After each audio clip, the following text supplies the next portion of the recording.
Thank you, Madam Speaker. It's a great privilege to rise on behalf of the citizens and residents of Elgin, St. Thomas, London South. And I say that because citizens and residents are two different things. All of them are important to me as a member of Parliament, but they are different. We have always, as a country, made a distinction between those who are citizens and those who are not. And the reason for this is because citizenship has value. It has intrinsic value. Citizenship is not, for everyone, a right. For some, it is a privilege. Why we are here is because we are discussing Bill C-3, which is the Liberal government's attempt at devaluing Canadian citizenship, at making it easier for people to access, when they do not have, contrary to the way the legislation is framed, a genuinely substantial connection to Canada and to their Canadian identity. We have to understand the idea from which this bill has come. It isn't just a response to an Ontario court ruling, because the government could have, as any government could have, appealed that court ruling. For example, the federal court found that the Liberal government had violated the charter rights of Canadians in invoking the Emergencies Act, and the federal government is fighting tooth and nail that ruling in court. But in this particular court ruling, the government did not mount an appeal.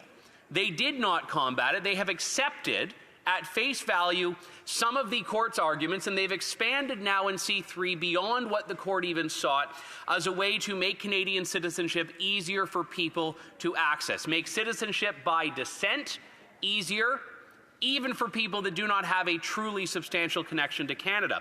The idea from which this has come from the Liberals is one that I can quote the former Prime Minister Justin Trudeau. He said about Canada, quote, "There is no core identity, no mainstream in Canada." That's what he said. No core identity. That there is no meaning to being Canadian. There is no meaning to Canada. He said, quote, "Those qualities are what makes us the first post-national state."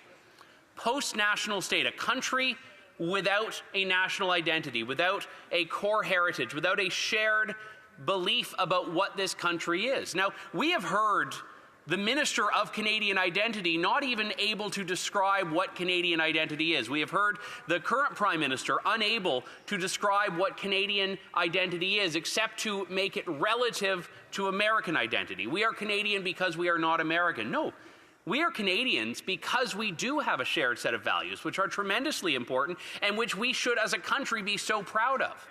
You know, in my maiden speech in this chamber, Madam Speaker, I spoke about Canadians of convenience, people with a newfound patriotism that had these new Canadian flags flying from their houses that still had the creases in them, but had never really before in their lives identified Canadianism with something specific. It isn't just about hockey and maple syrup and beavers. Canadianism, Canadian identity is about liberty. It's about individuality. It's about pluralism. It's about tolerance for different ideas, freedom of speech, democratic freedom. Freedom. These are Canadian ideas. These are Canadian values.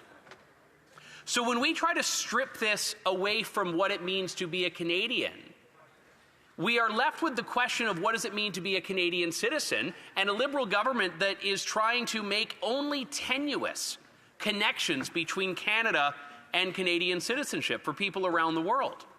When we talk about citizenship by descent, we are not talking about the children of Canadian citizens who may be born abroad. We are talking about the children of Canadian citizens born abroad who may have never resided in Canada, worked in Canada, desired to vote in a Canadian election, desired to run for office in Canada, people that have no connection but may have spent at any point in their lives a little bit of time here. 3 years sounds like a lot unless you consider it could be spread over the course of decades. And the Liberals would view that under C-3 as a substantial connection to Canada. Canadian citizenship is not something that should be freely given out to people who were not born here. It should be earned and, more importantly, given to people that genuinely want to build up this country and contribute to this country. Some of the proudest Canadians I've ever met have been people who adopted Canadian citizenship after being born abroad, and they came to Canada because they loved something here. They loved our values, they loved our freedoms, they loved the opportunity. They learned our language, or our languages. They chose to become Canadian and have contributed, and we have members of this chamber who are proud patriotic Canadians that were not born in Canada. So I am not arguing that citizenship should never be available to people. I'm saying that we need to make sure that those who become Canadian citizens truly want to contribute to Canada and be Canadian. We do not want what we have seen in the past, which is Canadians of convenience, when a crisis unfolds somewhere in the world and all of a sudden someone who has no desire to live or contribute in Canada pulls out a Canadian passport and demands the federal government help them. These are people that do not want to be Canadians, but they want, when convenient for them, the benefits of Canadian citizenship. We see the alternative of this happening where birth tourism has been allowed to thrive in Canada. There are companies that for a certain amount of money, they will facilitate coming to Canada to give birth to a child here who will then become a Canadian citizen automatically by birthright, despite having parents who are not at all Canadian citizens or permanent residents, don't even have work permits, maybe here on a visitor visa.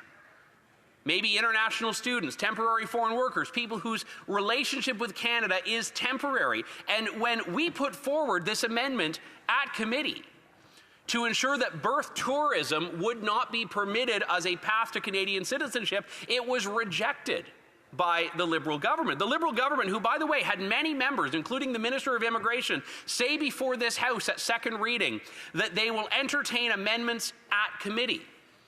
The committee worked hard across party lines at amending Bill C-3, at taking a bad bill and trying to mitigate some of the harms and the devaluation of citizenship. The committee, as I said, worked across partisan lines, sent an amended bill back to the House, and the Liberal government with the NDP reject those amendments outright. So despite claiming that they are willing to work with all parties, they now expect this House to rubber stamp the original bill that they were planning to ram through regardless. So this is something that is tremendously concerning. If Canadian citizenship is to mean anything at all, we need to be able to ground it in a discussion about Canadian identity and connection to Canada, and ensure that we are having a core set of identity and a core identity and a core set of values that we all know intuitively are part of who we are as a people. And I am so proud to be Canadian.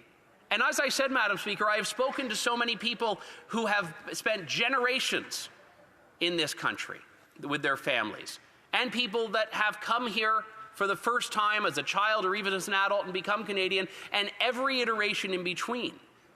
And they are all frustrated by the devaluing of Canadian citizenship that we have seen from this Liberal government. So when Justin Trudeau says that Canada is the first post-national state, that is the core idea anchoring the way the Liberal government is viewing citizenship, the way they are viewing what it means to be Canadian. And this is not a new idea. There is a class of globalist elites, and the Prime Minister has proudly identified with that, who collect passports. The Prime Minister had 3 passports, 3 citizenships, before he ran for the leadership of the Liberals, and potentially now, I don't know for sure what the status of that is. What sort of a commitment do you have to any country when you collect passports like trading cards? But this is what the Liberal government is facilitating. People whose primary affiliation or allegiance is to a different country, they want to make it easier for them to have Canadian citizenship. How does this build up Canada? How does this build up our country? And how does it foster pride and citizenship in this country? I will be voting against Bill C-3. And I will encourage all members of the House to do the same. It is the only way to protect the value of Canadian citizenship. Thank you. Questions and comments. The Honourable Chief of Government Whip, Deputy Chief Government Whip. Thank you, Madam Speaker. It's very sad to hear the comments from the member opposite. In the last Parliament, I spent many hours on a committee that was working on this specific bill. I met families who served Canada who are impacted through this policy that was implemented by Harper. In fact, I think the policy that actually got him to lose his election. Madam Speaker, what does this member have to say to Canadian family who served our country, who are impacted, who are part of the lost Canadians, a system that Harper created, who are very sad to hear his very shameful comments in this House? Well, member for Elgin, St. Thomas, London South. Madam Speaker, this is a gross misrepresentation of what the Conservatives have been trying to do on this bill. There are already tools available to the government to deal with lost Canadians, and the minister has tremendous latitude on this. What we are talking about, Madam Speaker, is not a government that has not been in power for 10 years. We are talking about the value of Canadian citizenship and people who, despite no real meaningful connection to Canada, will be permitted to access Canadian citizenship if this bill passes. The Honourable Member for Shefford. Thank you very much, Madam Speaker. I'd like to thank my colleague for his speech. We know that there was the Ontario Superior Court decision that gives us a certain calendar to follow.